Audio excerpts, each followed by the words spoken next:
बिस्मिल्लाहिर्रहमानिर्रहीम। It's me Mohammad Rizwan. आज हम जिस टॉपिक को पढ़ने जा रहे हैं वो है सिग्निफिकेंट फिगर्स। हमें ये कहा जाता है कि आप 10.1 सेंटीमीटर की लाइन सेगमेंट ड्रा करें।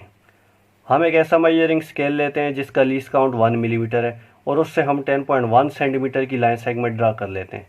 अब क्वेश्चन यहाँ पे ये अराइज होता है, क्या ये लाइन सेगमेंट 100% एक्यूरेट होगी, यानी कि इसकी जो रीडिंग है वो 100% एक्यूरेट होगी? तो नहीं, ऐसा नहीं होगा। इसकी जो रीडिंग है वो 10.1 सेंटीमीटर से ज़्यादा भी हो सकती है, 10.1 सेंटीमीटर से कम भी हो सकती है। इसकी रीडिंग, या फिर हम ये कह सकते हैं, वो होगी 10.0 सेंटीमीटर से लेकर 10.2 सेंटीमीटर के दरमियान। यानी कि ये जो मेजरमेंट हमने की है 10.1 सेंटीमीटर, 10.1 सेंटीमीटर में ये जो लास्ट डिजिट है 1, ये हमारा डाउटफुल डिजिट है और ये जो 2 डिजिट हैं ये हमारे एक्यूरेट डिजिट हैं। यानी कि ये बात हमें कंफर्म है कि ये 10 सेंटीमीटर लाजमी होगी।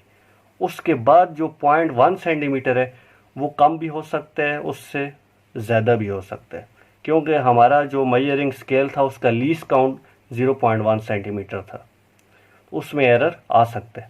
यानी कि 0.1 या ये जो 1 है ये डाउटफुल डिजिट है और ये जो 1 और 0 है ये क्या है, एक्यूरेट डिजिट्स हैं।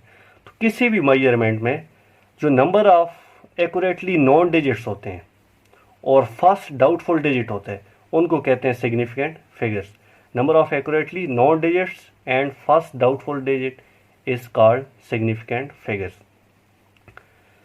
हमारे पास एक ऐसा फिजिकल बैलेंस है जिसका लीस्ट काउंट 1 kg है। उससे हमने 2 मेजरमेंट्स की। एक मैस हमने मेजर किया 5 kg और एक मैस हमने मेजर किया 25 kg। अब जो 5 kg मेजर किया है ये कितना एक्यूरेट है, या इस 5 kg में कितना एरर है। एरर की बात करें या फिर हम कहें फ्रैक्शनल एरर या रिलेटिव एरर कितना है। हमारा नेक्स्ट टॉपिक आएगा अनसर्टेनिटी, वहाँ पे हम फ्रैक्शनल एरर या फ्रैक्शनल अनसर्टेनिटी पढ़ेंगे, लेकिन यहाँ पे बात करना ज़रूरी है। तो फ्रैक्शनल एरर या रिलेटिव एरर इक्वल होता है least count divided by measured value. Least count कितना था 1 kg divided by measured value कितनी थी 5। 1/5 किया तो हमारे पास रिलेटिव एरर या फ्रैक्शनल एरर आ रहा है 0.2। या फिर परसेंटेज में बात करें तो इसको मल्टीप्लाई बाय 100 करें, ये हमारे पास आ रहा है 20%। इसी तरह अगर 25 kg की बात करें, इसमें फ्रैक्शनल एरर या फिर रिलेटिव एरर कितने, least count divide by measured value 1/25, ये बन रहा है 0.04 और परसेंटेज में बात करें तो ये बन रहा है 4%। अब इन दोनों सिचुएशन से क्या प्रूव हो रहा है कि ये जो 25 kg मैस हमने मेजर किया है ये ज़्यादा एक्यूरेट है एज़ कम्पेयर टू 5 kg, क्योंकि इसमें परसेंटेज एरर कम है as compare to this.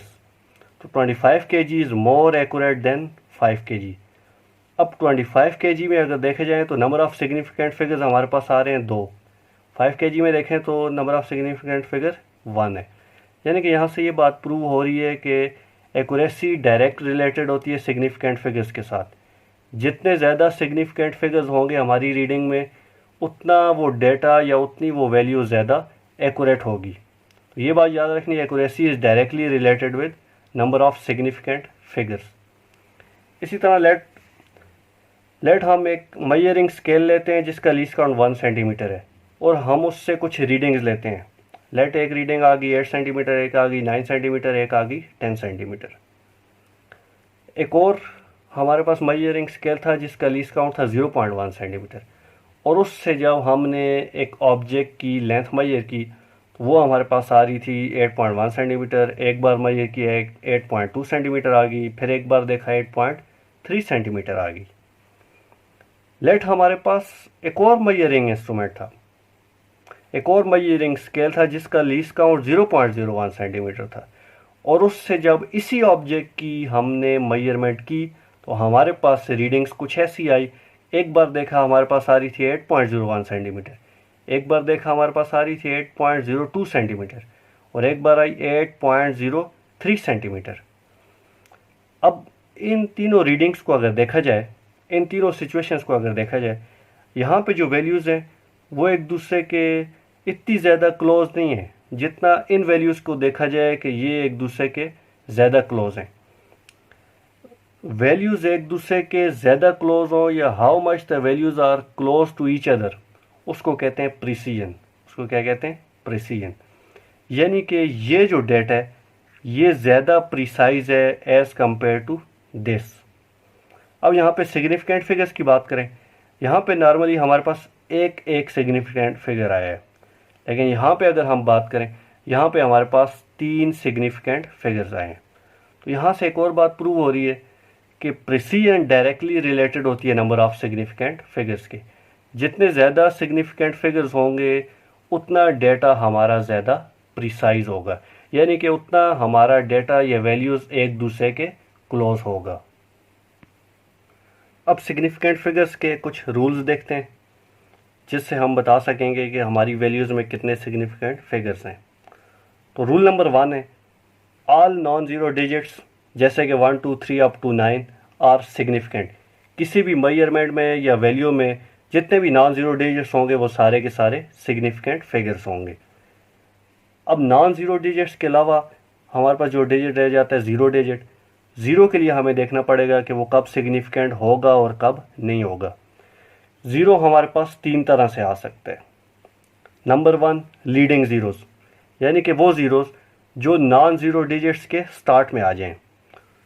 Leading zero significant figures नहीं होते, leading zeros are non significant figures. For example हमारे पास एक वैल्यू है 0.021। अब इसमें ये जो ज़ीरोज़ हैं ये स्टार्ट में आ गए हैं तो ये सिग्निफिकेंट फिगर्स नहीं होंगे, यानी कि यहाँ पे कितने सिग्निफिकेंट फिगर्स हैं? 2 सिग्निफिकेंट फिगर्स हैं। इस बात को हम ऐसे भी देख सकते हैं, लेट हमारे पास एक वैल्यू थी 53 सेंटीमीटर। अब इसमें कितने सिग्निफिकेंट फिगर्स थे? जैसा कि सारे के सारे नॉन ज़ीरो डिजिट्स हैं, तो नॉन ज़ीरो डिजिट्स क्या होते हैं? सिग्निफिकेंट फिगर्स होते हैं, यानी कि यहाँ पे 2 सिग्निफिकेंट फिगर्स थे। 53 सेंटीमीटर को हम मीटर में अगर कन्वर्ट करते हैं तो वो बनता है 0.53 मीटर। अब यूनिट कन्वर्जन से सिग्निफिकेंट फिगर्स कम या ज़्यादा नहीं हो जाते, यानी कि वैल्यू को अगर आप एक यूनिट से दूसरे यूनिट में कन्वर्ट करेंगे उससे वैल्यू की एक्यूरेसी पे फ़र्क नहीं पड़ेगा। ऐसा नहीं होगा कि उसकी एक्यूरेसी कम हो जाएगी या ज़्यादा हो जाएगी। यानी कि after conversion there must be 2 significant figures. तो यहाँ पे 5 और 3 2 सिग्निफिकेंट फिगर्स हैं, यानी कि ज़ीरो जो है वो सिग्निफिकेंट फिगर नहीं है। तो leading zeros are non significant figures. दूसरा केस, जब ज़ीरो 2 नॉन ज़ीरो डिजिट्स के दरमियान में आ जाए, इन ज़ीरोज़ को हम कहते हैं ट्रैप्ड ज़ीरोज़। तो ट्रैप्ड ज़ीरो सिग्निफिकेंट फिगर्स होते हैं। फॉर एग्जांपल 25.02, इसमें ये ज़ीरो सिग्निफिकेंट फिगर होगा क्योंकि ये 2 नॉन ज़ीरो डिजिट्स के दरमियान में आ गए। तो इस केस में कितने सिग्निफिकेंट फिगर्स हैं? 4 सिग्निफिकेंट फिगर्स। 506, यहाँ पे हमारे पास 3 सिग्निफिकेंट फिगर्स। 0.0103, ये 2 ज़ीरो तो सिग्निफिकेंट फिगर्स नहीं है इस रूल के मुताबिक। तो यहाँ पे हमारे पास कितने सिग्निफिकेंट फिगर्स हैं? 1 2 3 3 सिग्निफिकेंट फिगर्स। तीसरा केस, जब ज़ीरोज़ लास्ट में आ जाएं, नॉन ज़ीरो डिजिट्स के बाद आ जाएं, इन ज़ीरोज़ को हम कहते हैं ट्रेलिंग ज़ीरोज़।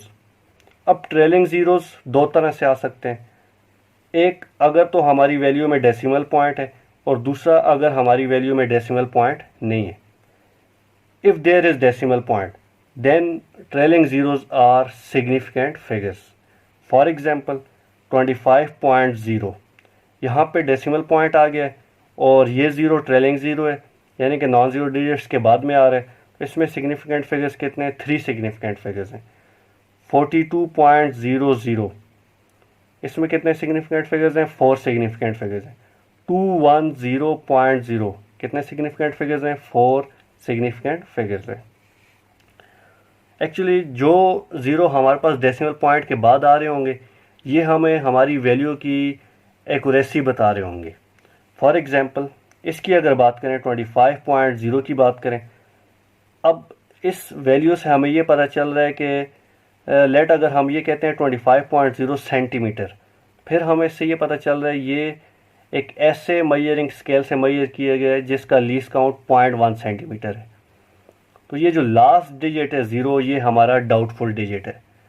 तो एक डाउटफुल डिजिट और बाकी नॉन डिजिट्स ये सारे क्या होते हैं? सिग्निफिकेंट फिगर्स होते हैं।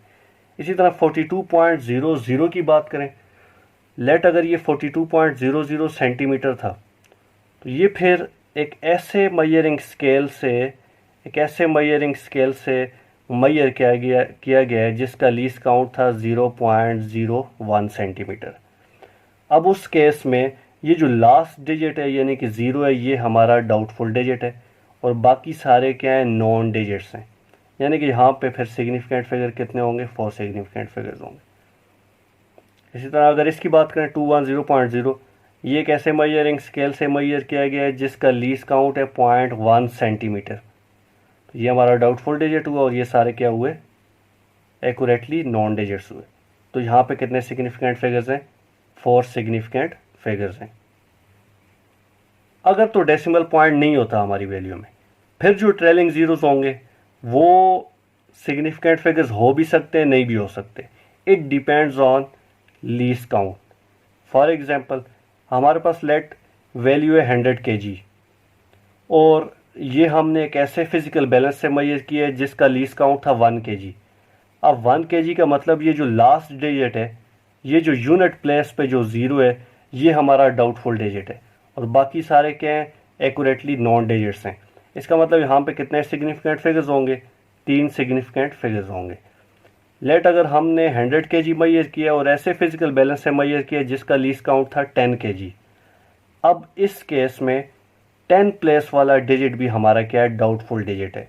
यानी कि ये 0 भी डाउटफुल डिजिट है और यूनिट प्लेस वाला भी डाउटफुल डिजिट है। लेकिन हमने सिग्निफिकेंट फिगर्स की जो डेफिनेशन की थी उसमें यह था कि all accurately non digit and first doubtful digit. तो इस केस में 1 तो हमारा नॉन डिजिट है, तो इसके बाद जो पहला डाउटफुल डिजिट है यानी कि 0, ये दो क्या होंगे, सिग्निफिकेंट फिगर्स होंगे। लास्ट वाला 0 हम काउंट नहीं करेंगे। तो जब लीस्ट काउंट 10 kg हो गया तो सिग्निफिकेंट फिगर एक कम हो गया, यानी कि यहाँ पे कितने सिग्निफिकेंट फिगर्स हो गए, 2 सिग्निफिकेंट फिगर्स हो गए। इसी तरह लेट अगर हम 100 kg एक ऐसे फिजिकल बैलेंस से मेजर कर रहे हैं जिसका लीस्ट काउंट है 100 kg। अब इस केस में हमारे पास 3 के 3 डाउटफुल डिजिट हो गए। तो हम यहाँ पे सिग्निफिकेंट फिगर्स कितने कहेंगे, जस्ट हम पहला डाउटफुल डिजिट काउंट करेंगे। तो हमारा सिग्निफिकेंट फिगर यहाँ पे कितने होंगे, 1 सिग्निफिकेंट फिगर। रूल नंबर 5 है significant figures in scientific notation. अगर हमें कोई value in term of scientific notation दी हुई है, फिर हम कैसे चेक करेंगे। तो कोई भी वैल्यू जो हमें साइंटिफिक नोटेशन में गिवन है उसमें अदर देन पावर ऑफ 10 जो वैल्यूज़ होंगी या जो नंबर होंगे वो हमारे पास क्या होंगे, सिग्निफिकेंट फिगर्स होंगे। फॉर एग्जांपल हमारे पास एक वैल्यू है 3 × 10⁻²। अब इसमें 10⁻² के अलावा जो नंबर होंगे, जैसे यहाँ पे क्या है 3, तो 3 हमारा क्या है, सिग्निफिकेंट फिगर है। यानी कि यहाँ पे सिग्निफिकेंट फिगर्स कितने, 1 है। इसी तरह 25.6 × 10⁻5, इसमें हमारे पास कितने सिग्निफिकेंट फिगर्स हैं, 3 सिग्निफिकेंट फिगर्स हैं। 4.5 × 10⁻³ कितने सिग्निफिकेंट फिगर्स हैं, 2 सिग्निफिकेंट फिगर्स हैं, 4 और 5। अगर हमें वैल्यू इस तरह दे देते 0.1 × 10⁻², वैल्यू ऐसे देनी तो नहीं चाहिए क्योंकि साइंटिफिक नोटेशन में जब भी हम किसी नंबर को लिखते हैं तो उसमें जो मैंटीसा होता है वो ग्रेटर देन 1 होता है, ग्रेटर आर इक्वल टू 1 होता है। तो अब इस केस में वैल्यू हमारे पास है 0.1, तो ऐसे हम इसको नहीं लिख सकते। लेकिन फिर भी अगर वो हमें कंफ्यूज करने के लिए ऐसे दे देता है कि 0.1 × 10⁻², तो इसमें बताएं कितने सिग्निफिकेंट फिगर्स हैं। तो यहाँ पे फिर आप वही रूल्स लगा लेंगे जो हमने ज़ीरोज़ के लिए पहले पढ़े हैं।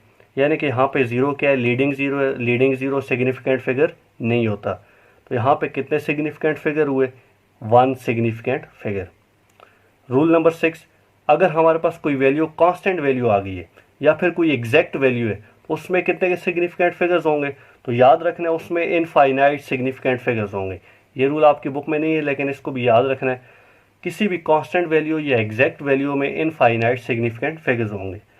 फॉर एग्जांपल पाई की बात करें, पाई हमारे पास क्या है, कांस्टेंट है, मैथमेटिकल कांस्टेंट है। पाई होता है, रेशो होती है सर्कमफेरेंस ऑफ सर्कल और उसके डायमीटर की, यानी कि pi is equal to c/d।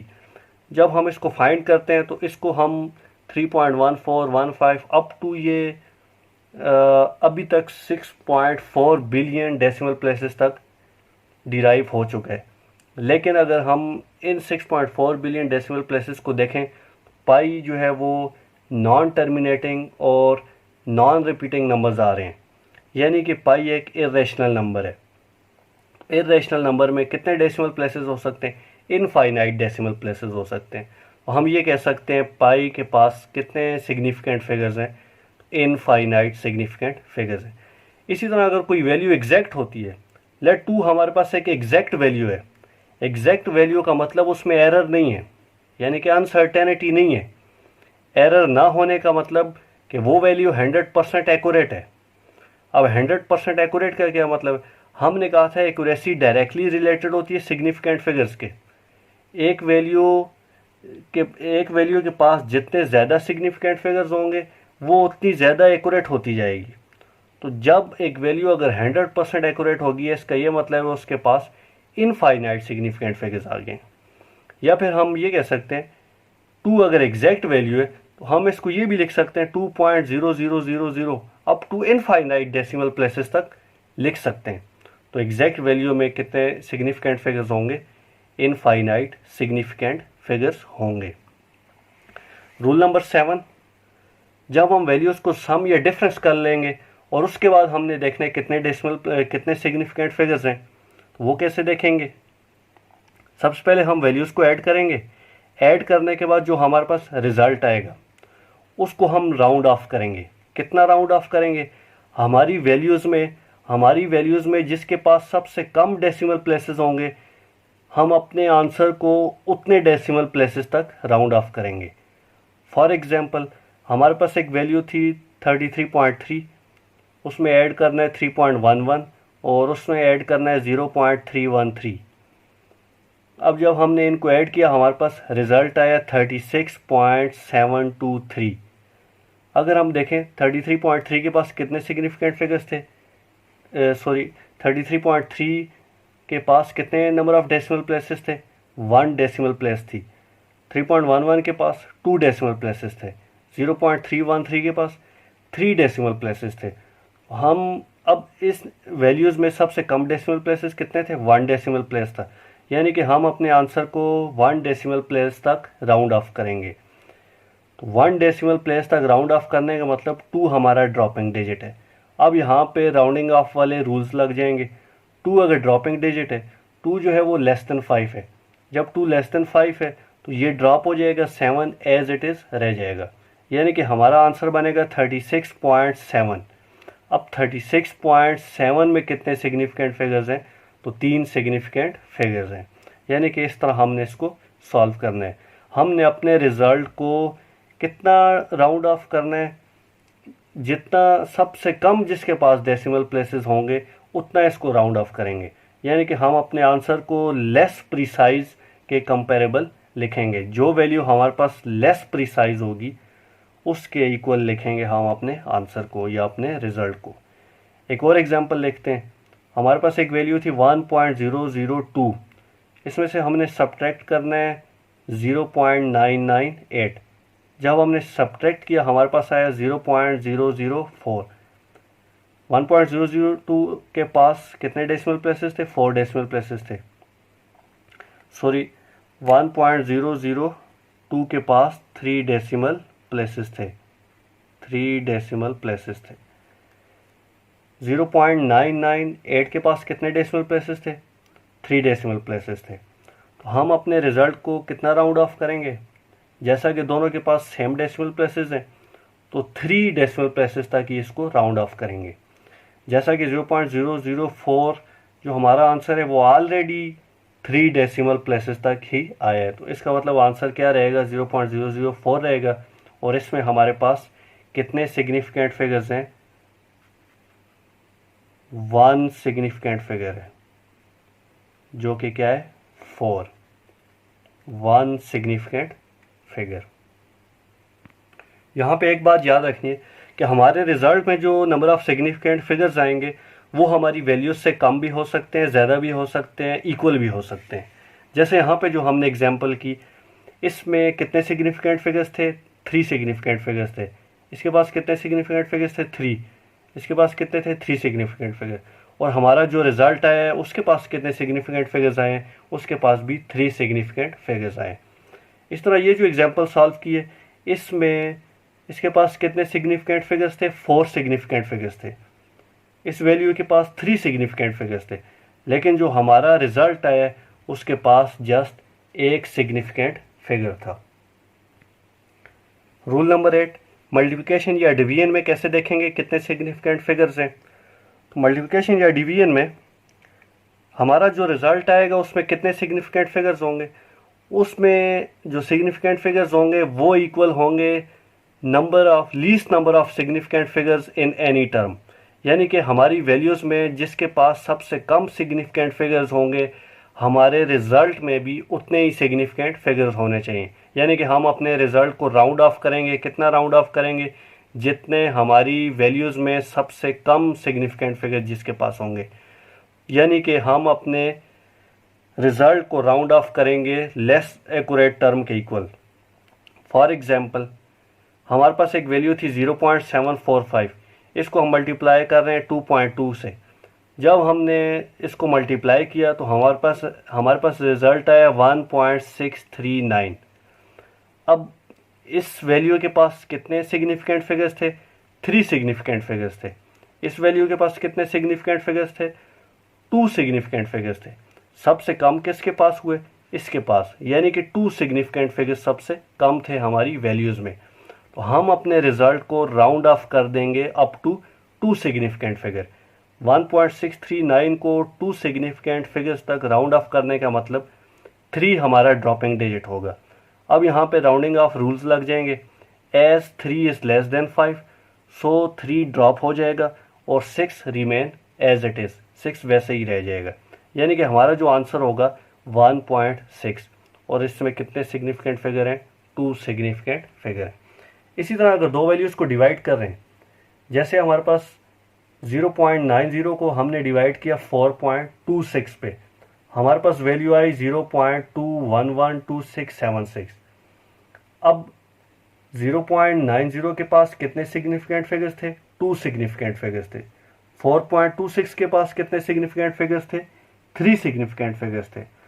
सबसे कम किसके पास थे? यानी कि 0.90 के पास। तो हम अपने रिजल्ट को राउंड ऑफ करेंगे अप टू 2 सिग्निफिकेंट फिगर्स। 0.2112676 को 2 सिग्निफिकेंट फिगर्स तक राउंड ऑफ करने का मतलब है 1 हमारा ड्रॉपिंग डिजिट है। As 1 is less than 5, so it is dropped and this 1 remains as it is. हमारा रिजल्ट होगा 0.21, और इसमें कितने सिग्निफिकेंट फिगर्स हैं? 2 सिग्निफिकेंट फिगर्स हैं। यहाँ पे एक बात याद रखनी है, मल्टीप्लिकेशन या डिवीजन में हमें नंबर ऑफ सिग्निफिकेंट्स फाइंड करने के लिए मल्टीप्लिकेशन या डिवीजन करना ज़रूरी नहीं है। हम पहले ही बता सकते हैं कि हमारा जो रिज़ल्ट आएगा उसमें कितने सिग्निफिकेंट फिगर्स होंगे। यानी कि हमें मल्टीप्लाई करना या डिवाइड करना ज़रूरी नहीं है। लेकिन अगर वो क्वेश्चन पूछता है, अगर वो हमसे आंसर पूछता है कि इसको मल्टीप्लाई करने के बाद या इसको डिवाइड करने के बाद क्या आएगा, फिर तो हमें मल्टीप्लाई करना पड़ेगा और उस पर राउंड ऑफ वाले रूल्स लगाने पड़ेंगे। लेकिन अगर वो जस्ट हमें ये कहता है कि ये 2 नंबर मल्टीप्लाई कर रहे हैं और बताएं कि रिज़ल्ट में कितने सिग्निफिकेंट फिगर्स होंगे, तो जस्ट आपने ये देखना है कि उन वैल्यूज़ में जिसके पास हम सबसे कम हैं उतने ही हमारे रिज़ल्ट में सिग्निफिकेंट फिगर्स होंगे। जैसे हमने यहाँ पे बात की, यहाँ पे 3 सिग्निफिकेंट फिगर्स थे, यहाँ पे 2 थे, तो हमारा जो रिज़ल्ट है उसमें कितने? 2 सिग्निफिकेंट फिगर्स हैं, क्योंकि हमने उसको राउंड ऑफ ही उतना किया था। इसी तरह यहाँ पे 2 सिग्निफिकेंट फिगर्स थे, यहाँ पे 3 सिग्निफिकेंट फिगर्स थे, तो जो हमारा रिज़ल्ट था, जो हमारा आंसर था, उसमें कितने सिग्निफिकेंट फिगर्स थे? 2 सिग्निफिकेंट फिगर्स थे। अब कुछ एमसीक्यूज देखते हैं इनसे रिलेटेड। पहला MCQ, number of significant figures in 3.14 are 1, 2, 3 या फिर इनफाइनाइट। अब 3.14, जब भी वो इस तरह वैल्यू लिखेगा 3.14, फिर आपने उस नंबर में, उस वैल्यू में सिग्निफिकेंट फिगर्स को काउंट करना होगा। तो यहाँ पे सिग्निफिकेंट फिगर्स इनफाइनाइट नहीं होंगे, जैसे कि आप समझ रहे होंगे कि ये पाई की वैल्यू है, लेकिन 3.14 अप्रोक्सीमेट वैल्यू है पाई की। तो जब वो ऐसे लिखेगा फिर हम इनको काउंट करेंगे। यानी कि इस केस में नंबर ऑफ सिग्निफिकेंट फिगर्स कितने? 3 हैं। लेकिन जब वो ऐसे लिखे कि number of significant figures in pi is या आर, फिर इनफाइनाइट सिग्निफिकेंट फिगर्स होंगे। लेकिन जब वो वैल्यू लिख देगा फिर आपने उनको काउंट करना होगा। तो यहाँ पे कितने सिग्निफिकेंट फिगर्स हैं? 3 सिग्निफिकेंट फिगर्स हैं। MCQ नंबर 2 है, number of significant figures in 500 students counted 1 by 1। Let हमारे पास 500 स्टूडेंट्स हैं और हम उनको एक एक करके काउंट कर रहे हैं, तो कितने सिग्निफिकेंट फिगर्स हुए इसमें? एक एक काउंट करने का मतलब लीस्ट काउंट हमारे पास 1 है, तो लीस्ट काउंट 1 है, यानी कि ये हमारा डाउटफुल डिजिट है। इसका मतलब ये तीनों हमारे क्या होंगे? सिग्निफिकेंट फिगर्स होंगे। यानी कि इस केस में हमारे पास कितने नंबर ऑफ सिग्निफिकेंट फिगर्स हैं? 3 सिग्निफिकेंट फिगर्स हैं। तो ये यहाँ पे आंसर होगा 3। लेट अगर वो ऐसे कह देता, number of significant figures in 500 students counted 10 by 10, अगर वो कहता है 10-10 करके हम काउंट कर रहे हैं, देन ये हमारा भी डाउटफुल डिजिट होता और ये भी डाउटफुल डिजिट होता। तो इस केस में हमारे पास non digit plus first doubtful digit यानी कि 2 सिग्निफिकेंट फिगर्स होते। MCQ नंबर 3 है, number of significant figures in 56.254 into 210.4, इनको मल्टीप्लाई करने के बाद कितने सिग्निफिकेंट फिगर्स होंगे? अब यहाँ पे आपने बात याद रखनी थी कि नंबर ऑफ सिग्निफिकेंट फिगर्स बताने के लिए हमें मल्टीप्लिकेशन या डिवीजन करना ज़रूरी नहीं है। तो जिसके पास सबसे कम सिग्निफिकेंट फिगर हैं उतने ही हमारे रिज़ल्ट में होंगे। यानी कि यहाँ पे सिग्निफिकेंट फिगर्स देखा जाए तो कितने? 5, और यहाँ पे देखा जाए कितने? 4। तो हमारा जो रिज़ल्ट होगा उसमें नंबर ऑफ़ सिग्निफिकेंट फिगर्स कितने होंगे? 4 होंगे। यानी कि नंबर ऑफ़ सिग्निफिकेंट फिगर्स 4 होंगे इनको मल्टीप्लाई करने के बाद। ये हमारा आज का टॉपिक था। Thank you.